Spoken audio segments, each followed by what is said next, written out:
Today, the Southern District of New York released a criminal indictment against Brian Kolfage, Stephen Bannon, Andrew Badalto, and Timothy Shea.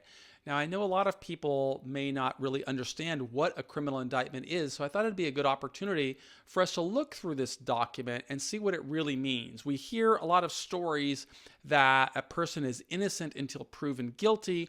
I don't know that that the facts bear that out. I think that when somebody sees a document that says the United States of America versus their name, they know that it is very difficult to overcome this, and statistics bear that out. Once the government brings an indictment, they have a really high, exceptionally high conviction rate, and for that reason, it's really crucial that people work to educate themselves and learn a little bit more about the system and what they can do in response. Because once a criminal indictment comes down, the tasks are different. Now, you see here that there is a count. What the count means is this is a specific charge, conspiracy to commit wire fraud. And it's important to even understand what a conspiracy is. A conspiracy means that the act didn't actually have to take place, but rather that two or more people got together and spoke about something that they wanted to do, and then there was an overt act in furtherance of the conspiracy. So, for example, Jim and Steve conspire to say that they want to steal a car. Just having that conversation doesn't make it a crime. But if they say, let's take another step and identify the best kind of stolen car to sell, and one of them goes to a newspaper article and finds out, oh, this is, and then they have a conversation, guess what they have just done? Now they have committed an act in furtherance of the conspiracy, and that's what makes it a crime. So this is not a case about stolen cars. This is a serious case about committing wire fraud, which has very severe penalties that are going to be associated with the amount of money involved. So, overview. These three defendants, Brian Kolfage, Steve Bannon, Andrew Badalto, and Timothy Shea, notice that I used the words defendants. That's the government's word. They're no longer human beings. They are now defendants. The defendants and others orchestrated a scheme to defraud hundreds of thousands of donors. That's a potential problem right there. Because if there are hundreds of thousands of donors, the government provides enhancements to the sentencing guidelines. So if there comes to be a sentencing hearing, that's an important subject matter, including donors in the Southern District of New York, in connection with an online crowdfunding campaign ultimately known as We Build the Wall that raised more than $25 million. Big problem. Why? Because that's the big number. And with that big number comes big penalties to build a wall alongside the southern border of the United States. To induce donors to donate to the campaign, Kolfage and Bannon, each of them, as detailed herein, exerted significant control over We Build the Wall. Another problem. That means that they've got leadership in this indictment, which exposes them to, again, more severe criminal penalties. Repeatedly and falsely assured the public that Kolfage would not take a penny in salary or compensation. Big problem. Not take a penny in salary or compensation. That's a big problem if he did take a penny. Maybe he says, well, I didn't say I would take a penny. I took 10 pennies. I don't know that the defense is going to be, but it's a big problem. Here's another one. As you see, it's in quotes. 100% of the funds raised will be used in the execution of our mission and purpose because, as Bannon publicly stated, we are a volunteer organization. These representations were false. In truth, the defendants collectively received hundreds of thousands of dollars in donor funds from We Build the Wall, which they each use in a manner inconsistent with the organization's public representations. Big problem, because that means the government is alleging that they defrauded people. People would not have given money, according to the government's version, if they thought it was going to these people. In particular, Kolfage covertly took more than $350,000 in funds that had been donated, for his personal use, while Bannon, through a nonprofit under his control, received over $1 million from We Build the Wall, which Bannon used to, among other things, secretly pay Kolfage and to cover hundreds of thousands of dollars in Bannon's personal expenses.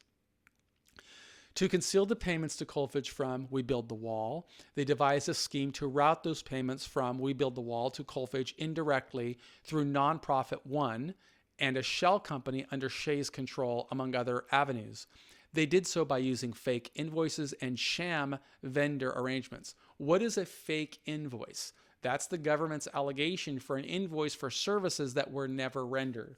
It's still an invoice, but if there were no services rendered, then the government will construe that as being fake and part of the conspiracy or the fraud, and sham vendor arrangements, among other ways, to ensure, as Coalfedge noted in a text message to Badolato, that his pay arrangement remained confidential and kept on a need-to-know basis. So these are problems that we should know about because they present prosecutors with, or bolster prosecutors' theory that there was a scheme to defraud.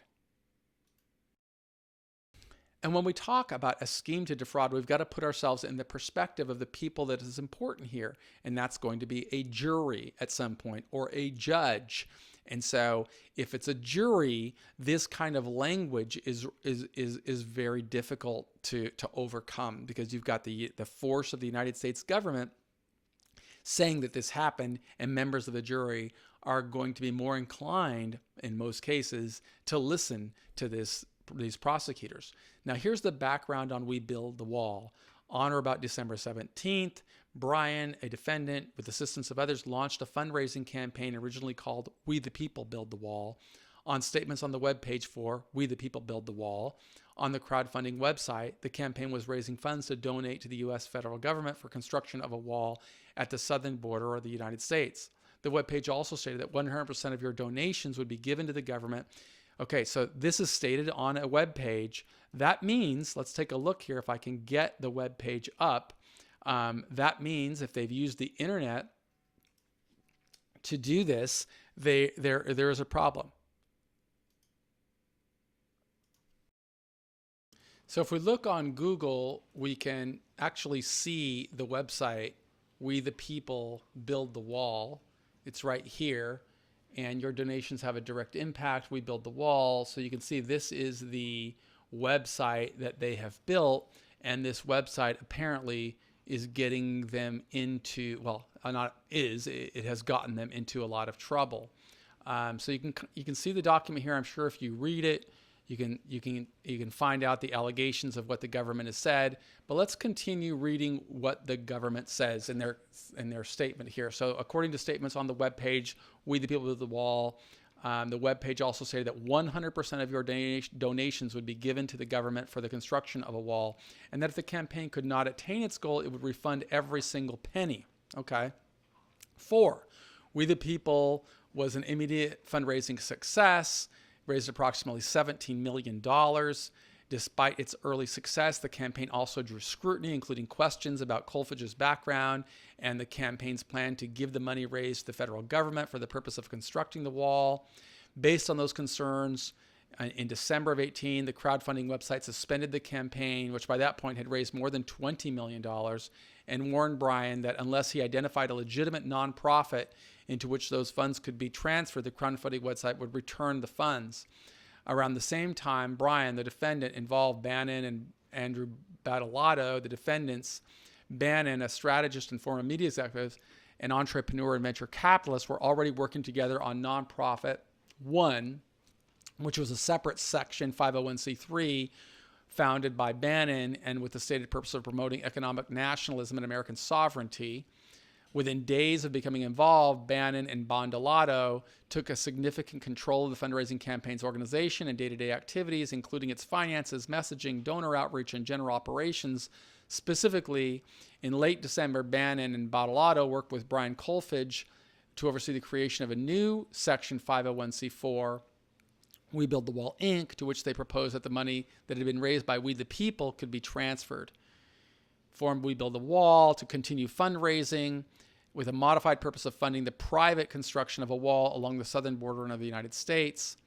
Moreover, the defendants made and caused to be made a series of representations and gave assurances to the crowdfunding website intended to induce the website to release the donor funds to We Build the Wall.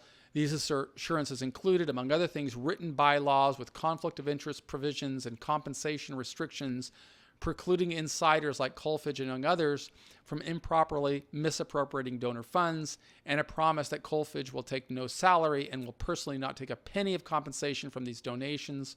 Kolfage, Bannon, and Bundolato also agreed that donors would have to opt in to having their contribution redirected from the crowdfunding website. And then they've got another subheading here, the use of We Build the Wall to perpetrate the fraud.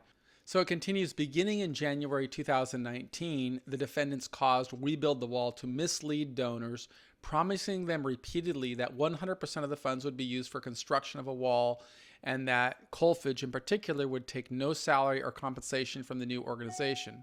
Contrary to the representations both to donors and to the crowdfunding website, the defendants worked together to misappropriate hundreds of thousands of dollars of those funds for their own personal benefit.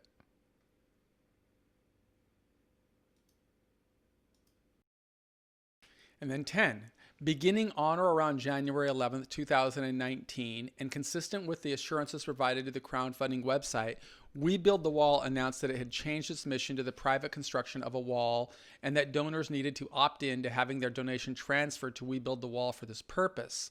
In essence, under We Build the Wall's agreement with the crowdfunding website, the defendants had to effectively re-raise the approximately $20 million they had already raised.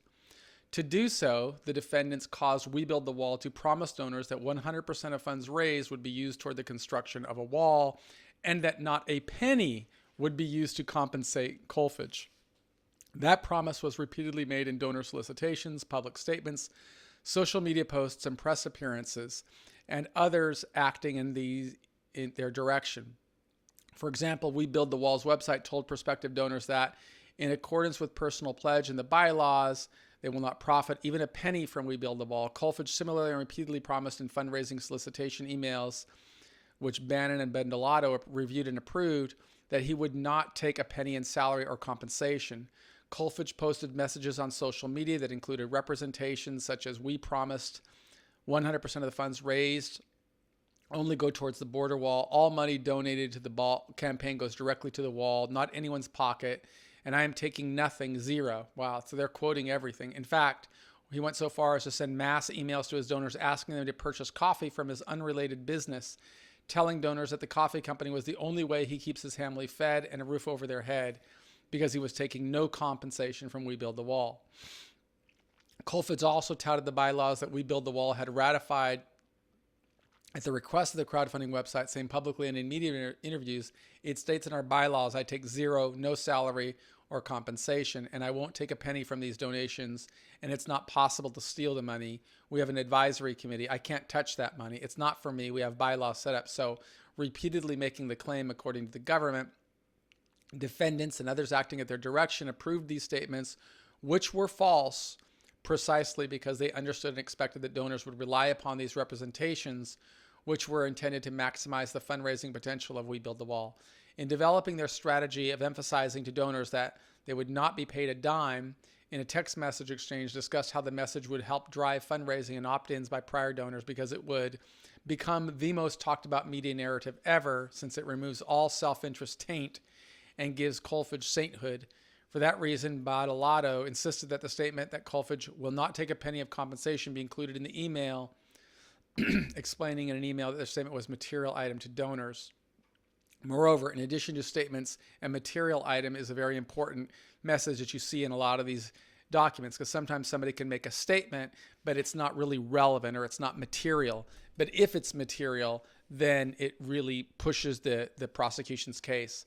Moreover, in addition to statements that Stephen Bannon, Andrew Bundolato, the defendants, conveyed that others in the leadership of the campaign and board, which Bannon chaired, would not be compensated. For example, Kolfage wrote, "I thought it was pretty clear. I made a promise I would never take a penny of fundraising through donations. Will only go towards the wall. 100% means 100%.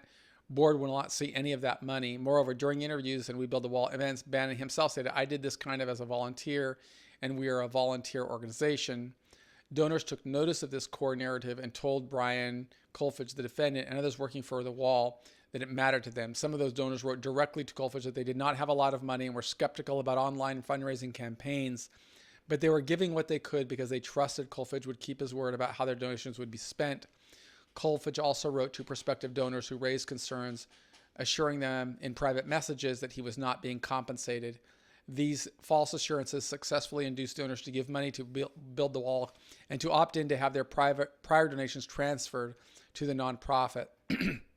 The original $20 million raised from hundreds of thousands of donors, most of the donors agreed to opt in and allow their donations to be transferred under the false promise that 100% of fundraising would go towards the wall, and the defendant would not make any compensation for his work.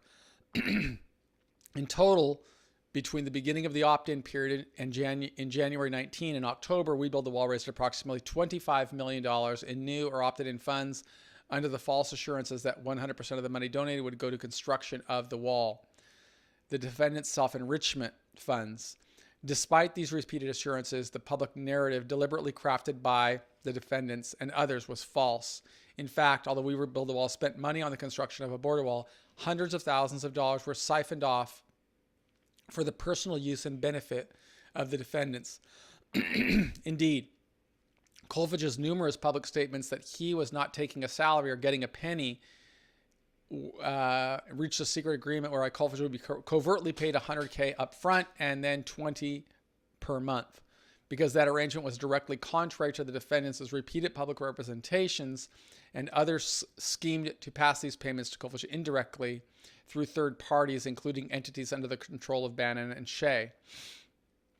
To preserve the secrecy of the arrangement to pay the defendant agreed to pass payments from Build the Wall to Kolfage through a nonprofit one, which, as noted above, was controlled by Bannon with the assistance of Andrew Bandolato, the defendant, and others. In approving that arrangement, Bannon made clear in a text message that there would be no deals I don't approve, and directed that Kolfage be paid indirectly through nonprofit one in an attempt to conceal the payments from the public, notwithstanding the fact that Kolfage did no work for the nonprofit, and that the payments for the nonprofit to Kolfage would be funded by We Build the Wall. Consistent with that scheme, on or about February 11th, Steve Bannon and Andrew Bandolato, the defendants, caused nonprofit to pay Brian, the defendant, $100,000 in funds from We Build the Wall. Text messages exchanged between Bannon and Bandolato confirmed the payment was intended as a salary for Kolfage and that the payment would be funded by We Build the Wall. In particular, in the days prior to the payment, Bannon directed Bandolato in a text message to send a wire of cash to Nonprofit One from We Build the Wall. And shortly thereafter, Nonprofit's bank account received a $250,000 wire from We Build the Wall. No more than a week later, that same bank account was used to make a $100,000 wire transfer to Kolfage. In each of the following 2 months, Bannon again paid Kolfage, each time a $20,000 monthly salary, consistent with the secret deal Bannon had approved, as described above, using funds that had been wired into Nonprofit One's bank account that We Build the Wall shortly before the payment to Kolfage. When Kolfage later noted in a text message to Bandolato that, at least in part, as a result of these pass-through payments, We Build the Wall would have to disclose substantial payments to Nonprofit One on tax forms, Bandolato replied, "Better than you or me." LOL. To see, all these things come back to hurt somebody later. To conceal the payments Kolfage received from Nonprofit, Kolfage instructed Bandolato that the payments should be made to Kolfage's spouse. And Nonprofit One subsequently issued a Form 1099 falsely saying that it had paid Kolfage's spouse for media. Number 20. Thereafter, beginning on April 2019, and to further conceal payments, Brian Kolfage, to the defendant, his secret monthly salary of approximately $20K was passed indirectly through other third-party entities that were purported vendors for We Build the Wall, including one under the control of Timothy Shea, the defendant. Starting in or around March, Shea, who had been involved in early operations of the predecessor campaign to We Build the Wall and was familiar with We Build the Wall's repeated promises that Kolfage in particular would take no salary, proposed in a text message exchange with Kolfage, paying Kolfage himself out of a veiled shell corporation to conceal the source and nature of the payments. Shea suggested that to conceal transactions where, for instance, $600K comes in and he transfers $300K to Kolfage, they could create companies that hired Kolfage and Shea for a service like consulting. To further conceal the secret arrangement, Kolfage later told Shea in an email that they could falsely describe the payments from the new shell entity to Kolfage. Consistent with the scheme detailed above, in or around April 2019, Timothy Shea, the defendant, incorporated an anonymous limited liability corporation, which is identified as Shell Company 1, and they began receiving payments from We Build the Wall, a share of which they then paid over to Brian Kolfage, the defendant. For example, in April, Shell Company 1 received a $50,000 wire and 4 days later paid half of that amount to Kolfage. Again, on around May 21st, Shell Company received a $30,000 wire and paid $20,000 to Kolfage. The memo lines on these payments from We Build the Wall to Shell Company 1 falsely stated, as Kolfage has suggested, that they were for social media accounts and paid when, in fact, neither Kolfage nor anyone else had done such work for Shell Company 1. In each instance, Shea kept the remaining balances of money. Moreover, additional to $20,000 payments from Shell Company 1 to Kolfage and funded by money from We Build the Wall, were made in subsequent months until at least October 19, when, as discussed below, the defendants learned that they might be under criminal investigation. So, in addition to the payments above, the defendants received another $20,000 payment made from We Build the Wall. The defendant, what's important to see here is you could see it on the wall. I could keep reading this, but you could see the very methodical way that the prosecutors are laying this out, paying out hundreds of thousands of dollars, millions of dollars, actually $150,000 to a construction contractor, then paid $70,000 of those funds to Kolfage, another $50,000 to Bandolato, and $20,000 to an attorney. So they're really throwing so many numbers into this document that you could see effectively the nature of their case and what they believe they can prove. Then also here in paragraph 23, they show that Kolfage used those funds to pay for his own personal expenses, including home renovations, payment towards a boat, a luxury SUV, a golf cart, jewelry, cosmetic surgery, personal tax payments, and credit card debts. In addition, the defendants each received hundreds of thousands of dollars in donor funds, which they each used to pay for a variety of personal expenses, travel, hotels, consumer goods, and personal credit card debts, in addition to payments described above.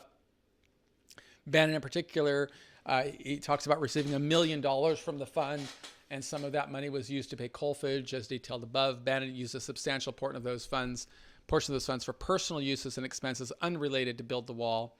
None of these payments, the defendants, were ever disclosed to the public. Instead, the defendants repeatedly and intentionally led the public to believe that none of their donations would be used for the personal benefit of the defendants.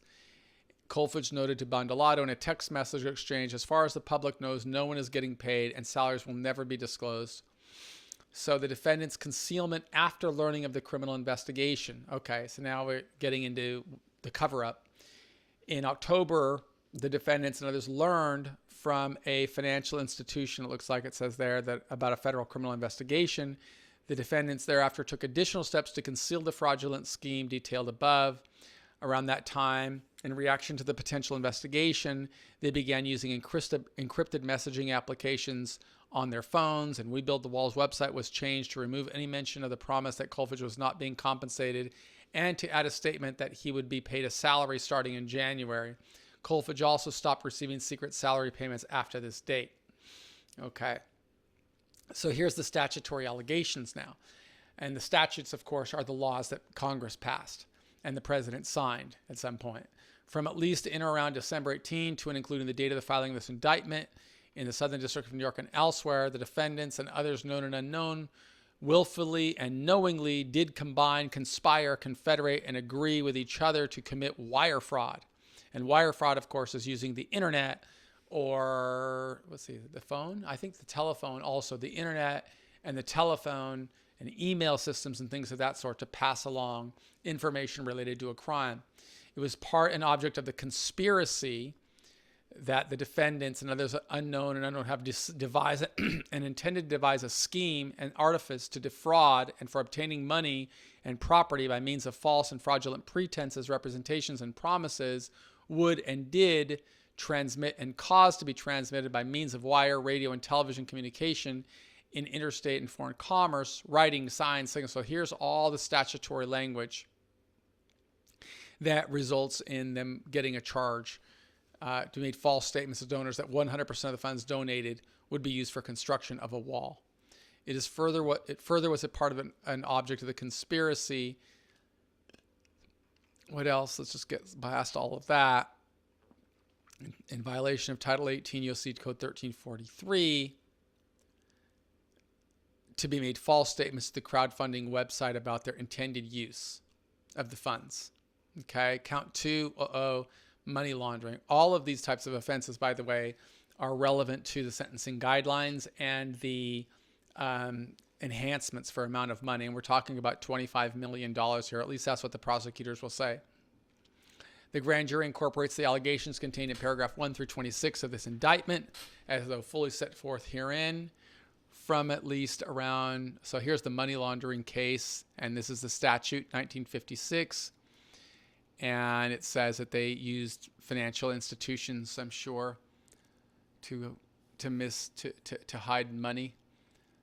Wire fraud allegations involve the proceeds of specified unlawful activity, to wit, the conspiracy to commit wire fraud, knowing that the transactions were designed in whole or in part to conceal and disguise the nature of the money, basically. It was a further part and object of the conspiracy of this transaction. Property of value greater than $10,000 is derived from specific activity, conspiracy. So there's a forfeiture allegation here. Brian, Stephen, the defendant shall forfeit to the U.S. government if they want to type all their property, any and all property that constitutes derived from proceeds traceable to the commission of said offense. So any and all funds contain, so they've identified the bank account numbers. Any and all funds contained in Capital One account. So these are the bank accounts of We Build the Wall, which they're going to take. Wells Fargo account, Citizens of the American Republic, and a U.S. bank account in the name of Ranch Property Marketing, in the name of Freedom Daily, which is probably Bannon's place. America First Medical, and all funds contained in Capital One, SunTrust bank account, White Knights and Vulturas, Warfighter, Jupiter Marine, the real property. So they're going to take his boat, Warfighter, Land Rover, Range Rover, a 2018, which apparently he purchased with this as a result of committing the offense alleged. Colfitch, Bannon, Shea, shall forfeit to the U.S. and all property traceable to such property, sum of money in U.S. currency. Substitute assets provision. If any of the above described forfeitable property cannot be located, has been transferred, sold, deposited, has been commingled with other property and cannot be subdivided, there's a way to get all the other money as well. So pretty serious allegation here signed by Audrey Strauss, who is the head of the Southern District of New York. Here's the sealed indictment, the true bill. And that's what a criminal indictment looks like. Now, of course, the next stage in the proceedings is they had to appear before court and enter a plea. And the next stage of the proceedings will be the litigation phase, where there's discovery and the lawyers are going to try and figure out what they have. These people would be really good candidates to be looking at prison professors and learning from what other people have gone through, and maybe take a look at some of our sentence preparation courses and books so they can understand how do I maneuver my way or position myself for the best possible outcome. Significant number, the vast majority of people that reach this stage end up facing a sentencing hearing, and how they respond every day going forward is going to have an enormous influence on how much time they serve in prison. And these 4 people, you can bet that the government is trying to put them in prison. That is our message today from Prison Professors. A little bit of insight for people to consider who don't know what a criminal indictment is, but want to learn what it is and what's going to be coming from it. Thank you.